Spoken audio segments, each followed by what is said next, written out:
So I saw a clip of the CEO of Pepsi talking about if women can have it all. I saw another clip of Michelle Obama talking about if women could have it all. And this is a phrase I think the media and movies have really pushed, that women can work, they can be good mothers, and they can do it all at the same time. And I wanted to see the women that supposedly had it all. They have careers, they're mothers, they're wives. I wanted to predict if they agreed that you can, in fact, have it all, because that is what the media pushes. And that is what we as women are pushed to do. I don't know many 18, 19, 20-year-old homemakers, but I do know that most women go and get jobs or go to college. That is what is normal.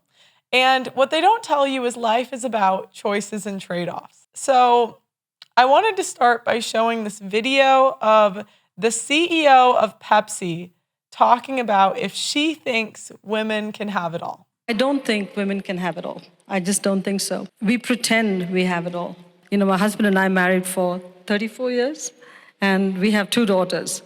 And every day you have to make a decision on whether you are going to be a wife or a mother. In fact, many times during the day, you have to make those decisions. And you have to co-opt a lot of people to help you. We co-opted our families to help us. We plan our lives meticulously so we can be decent parents. But if you ask our daughters, I'm not sure they will say that I've been a good mom. I'm not sure. I think that is the most honest response I have ever heard from a career woman. Many career women's children are afraid of their mothers, and they're not overly honest about the impact it had on them for them being gone all of those years. I'm not saying it's right or wrong. Different families have to make different choices. But life is about choices and trade-offs. And I think so often we think we can have it all with no trade-off. I try all kinds of coping mechanisms. I mean, I'll tell you a story that happened when my daughter went to Catholic school, Convent of Sacred Heart. And every Wednesday morning, they have class coffee with mothers. Class coffee with mothers for a working woman. How is it going to work? How am I going to take off 9 o'clock on Wednesday mornings to go for a class coffee? So I miss most class coffees.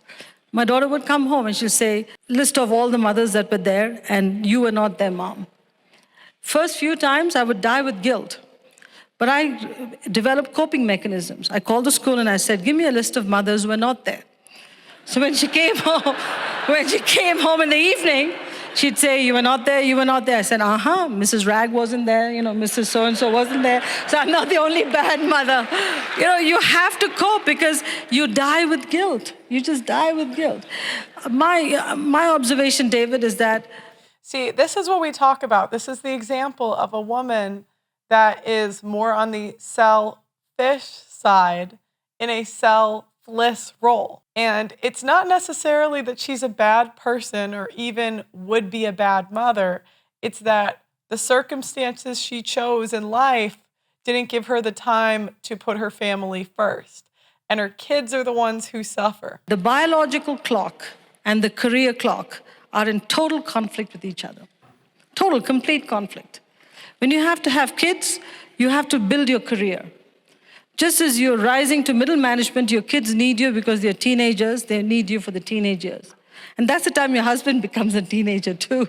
So he needs you, they need you too. So what do? And as you grow even more, your parents need you because they're aging. So we're screwed. I mean, we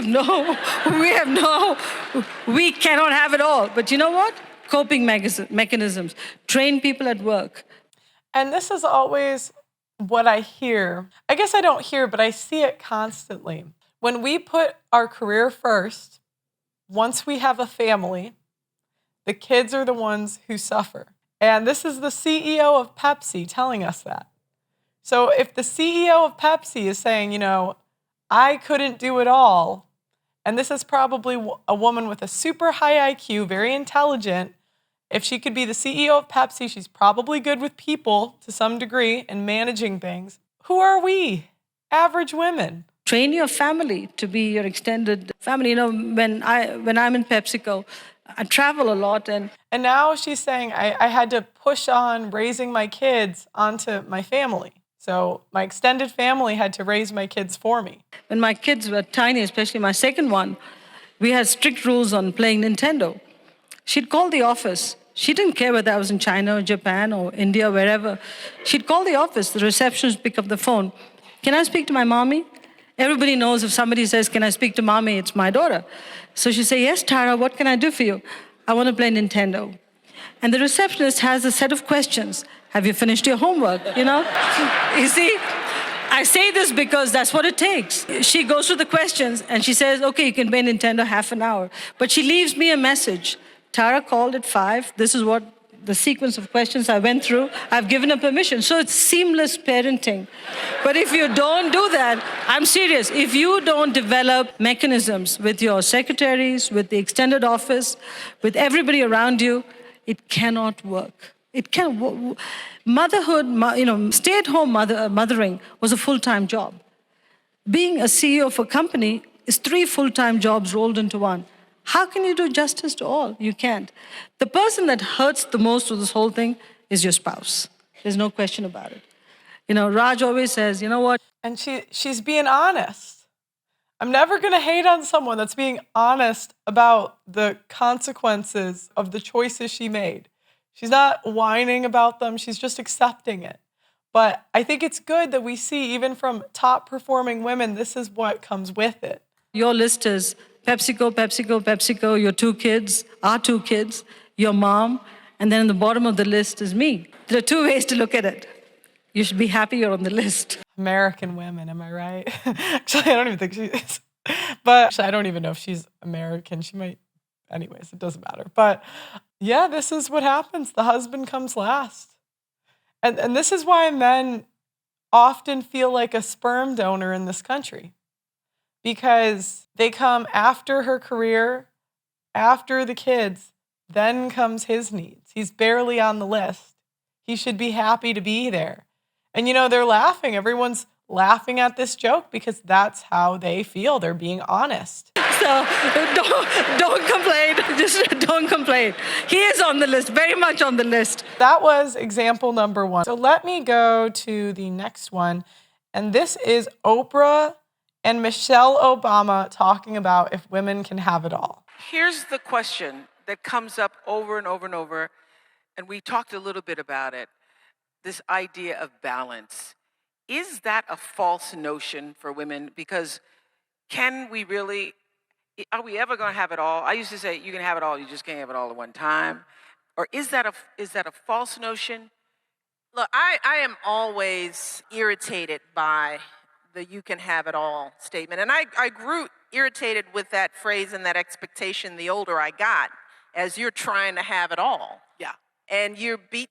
So these are liberal career women saying that that's not possible. These are Democrat, liberal, Michelle Obama, you could argue if she's a career woman, but Oprah is saying no, not possible. Yourself up. Right. And feeling less than because you aren't having it all. Because it's a ridiculous aspiration. Especially if you're looking at everybody else's Facebook page. Oh, God, everybody has it all. Everybody's lying. They're lying. Y'all need to stop lying. Be real about the fact that, no one gets everything. That was one of the first rules you learned as a little kid. You don't always get your way. Come on, people. You don't always get what you want all the time. And that's true in life. So what I've told many young people is that you can have it all, but oftentimes it's hard to get it all at the same time. Yeah, I believe that. So it's just a matter of managing expectations. So for me, for example, when your husband is president of the United States and you have children, something's got to give. I've made compromises in my life, in my career, but I've also in exchange gained a wonderful platform to do some great work. Who would have ever imagined that we would make the inroads we've made on healthy eating and changing the way our kids are fed? She had to pick between her career and her husband's career. Now, obviously, this is extreme. Her husband is the president of the United States. Obviously, that's going to come first. But I see this in movies all the time where the new lead protagonist generally is a woman and the man follows her career. And that's fine. You can do that. But life comes with choices and trade-offs. And are we ready for what comes with that? School and, you know, I can point to so many things that I've been able to do.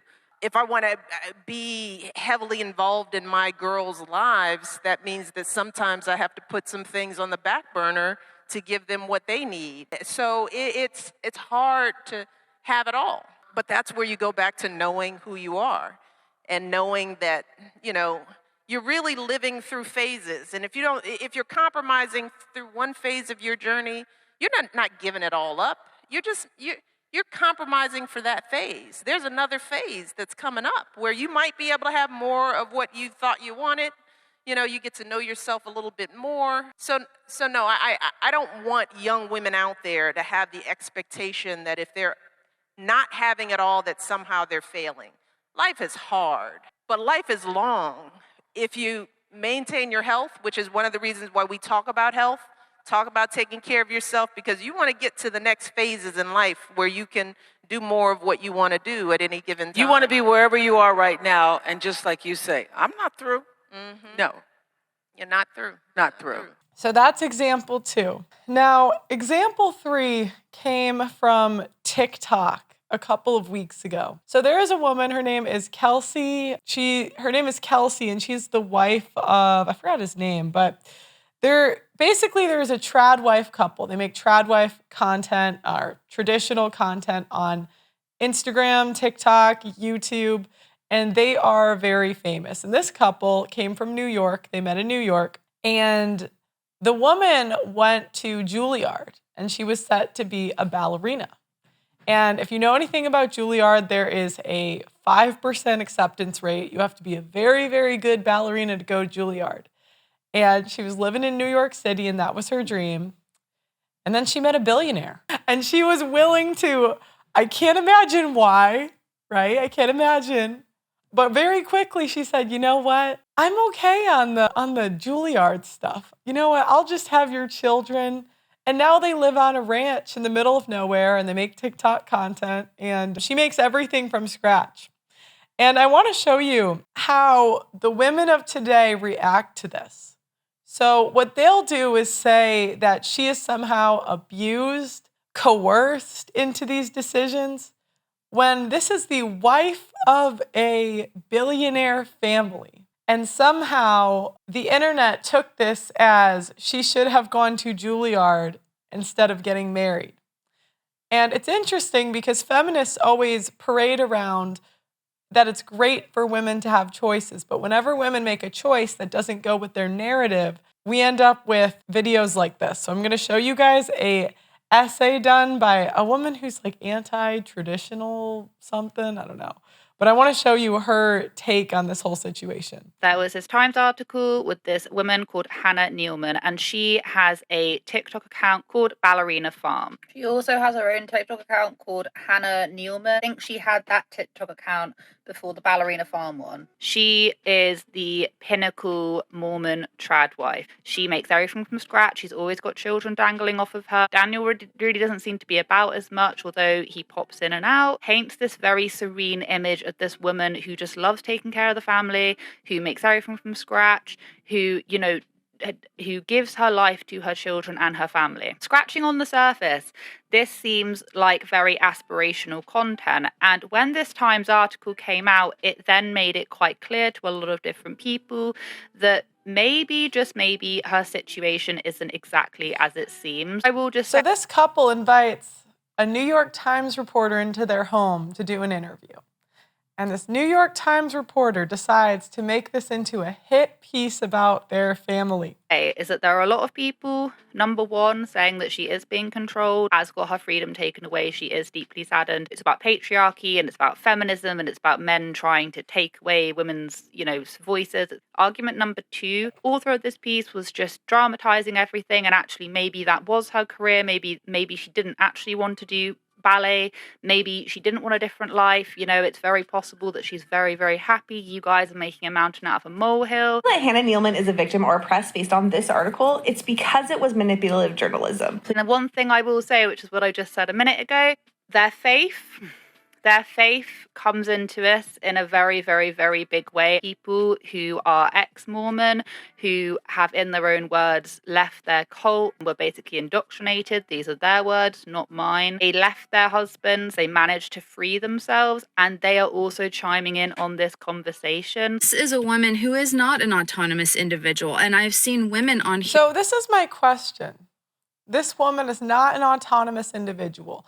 Are we adults or are we children? Because if we're children, then that would say that we can't make decisions on our own. But if we're adults, then we got to be responsible for the decisions that we choose. And this is a woman, she's ex-Mormon, so she did the Mormon thing and it didn't work out for whatever reason. Maybe she decided she didn't like her husband. Maybe he divorced her, I don't know. But what happens instead of taking the loss, we have a tendency to blame it on everybody else. Or saying things like, well, I don't want to speak about her life because she is a grown woman. She is an autonomous person. She has free will. She's making choices. No, she isn't. She isn't. She is being indoctrinated and has been indoctrinated since the day she was born. I don't want to hear anything about indoctrination. We have Google. Yep. If you have access to the internet, you can Google whatever you want. You really can. To the Mormon cult, okay? She's not making choices that are informed. She's being told that she has to obey her husband. Talking about Nealman, even they said a devout Mormon who was raised in a Mormon family, she bakes perfectly scored sourdough loaves, milks cows straight into her coffee cup, and gives birth by candlelight with no pain relief. Straight off the bat, Hannah Nealman was a Juilliard ballet dancer. She actually had 1 year left of her undergraduate. She had 1 year left. And that was going to be it. Her career was going to be ballet. Hence the reason why it is a little bit strange how it's called, ballerina farm. I mean, it's not strange, but it is strange once we get into this in just a moment. Grew up in a very Mormon family, okay? Both her parents were very Mormon. She went away and she was in Juilliard, and that is what she wanted to do. When she was asked, is this something that you've always wanted to do? She says, no. I mean, I was like, my goal was New York City. I left home at 17 and I was so excited to get there. I just loved that energy and I was going to be a ballerina. I was a good ballerina. She pauses again, but I know that when I started to have kids, my life would look different. Well, I think one of the best things about a social media business in our case is that we get to work together. Growing up. And when they were both asked about, the reasoning why they're having so many kids, she says it's God's plan. Whenever she has a baby, give it another year. She then asks God, and God says, yes, have another baby. One baby after another after another. Okay, this is by far the number one question that we've gotten the most of. How many kids we're going to have? Well, I don't know. We don't really have a number. We're just kind of going for it. When asked, are you going to fill your 15-seater van? Daniel, the husband, says, yes. And she says, well, I'm a little bit tired. Now, in a very coincidental chain of events, Hannah was actually on her way back to New York from Salt Lake City. She was going to go back to Juilliard, and she was going to go and finish. And what ended up happening was that Daniel, now husband, what happened was Daniel's dad is actually the owner of JetBlue Airlines. And Daniel knew that she was going to be getting on that flight, so he managed to wiggle it and get a seat right next to her. And in his words, she didn't realize his dad owned the airline, so Daniel was like, I'm on that same flight. She says, I remember checking in and them saying, you're 5A and you're 5B. I just thought, no way, that's crazy. Daniel smiles, I made a call. He had pulled strings at JetBlue, and so began their first date. Back then, I thought we should date for a year before marriage, she continues, so I could finish school and whatever. And Daniel was like, it's not going to work. We've got to get married now. After a month, they were engaged. 2 months after that, they were married, moving into an apartment Daniel rented on the Upper West Side. And 3 months after that, she was pregnant, the first Juilliard undergraduate to be expecting in modern history. When they were then probed on, have you had to give up that much? She says that, we've all had to make sacrifices. Our first few years of marriage were really hard. Okay, so What did she give up in order to get married to a high-level guy? I mean, I think $1 billion, most women might, they think about it. But regardless, right? In order to get married to a high-level guy, she said, within a couple of months, he said, I'm ready for kids and marriage now. And she said, okay. How do you guys think her life would have turned out if she said, you know what, I need a year, I need to finish Juilliard? How would that have gone? Sacrificed a lot, but we did have this vision, this dream, and Daniel interrupts. We still do. What kind of sacrifices, I ask her? Well, I gave up dance, which was hard. You give up a piece of yourself, and Daniel gave up his career ambitions. Now, there's a very common theme in this. The way that the journalist writes is that Daniel keeps on cutting her off. One of the sad things, actually, was when they then moved out to this ranch, to this farm that they now call Ballerina Farm, she really wanted for this particular shed/barn to be made into a ballet studio, just do what she loves doing. And he dismissed it, and he decided to turn it into a kid's home schooling room. So I'm here in the schoolroom. If you followed for any amount of time, you know that this building actually used to be where we shipped and fulfilled all our orders here on the farm. Now keep this in mind. They have a lot of money, but where his dad comes from, the amount of money they're able to make off the farm, they actually sell their meat. I believe that they sell their cow meat and they do it online and all this kind of stuff. So they have quite a good business as well as their social media. So they rake in a hell of a lot of money. They are not poor. And he still would not either build her a ballet studio or have the ballet studio that she wanted. The acceptance rate to get into Juilliard is between 5 and 8%. I say this because I saw a comment of a woman who said they too had hobbies they gave up after they became a mother. You just give up things when you become a mother. No one is arguing that. But please don't compare your hobbies to being a Juilliard level ballet dancer. Unless you were training to be a professional athlete or training to be an Olympian, you and her are not the same. Journalist did pick up on this. She says, I look out at the vastness and I don't totally agree. Daniel wanted to live in the Great Western Wild. Okay, so what did she do? She gave up what she wanted for what he wanted. Now we could say right, wrong, doesn't matter. That's what she chose to do. And what the general public comes out and does is say that she does not have agency and that she cannot be possibly making these decisions on her own and that she is somehow a victim.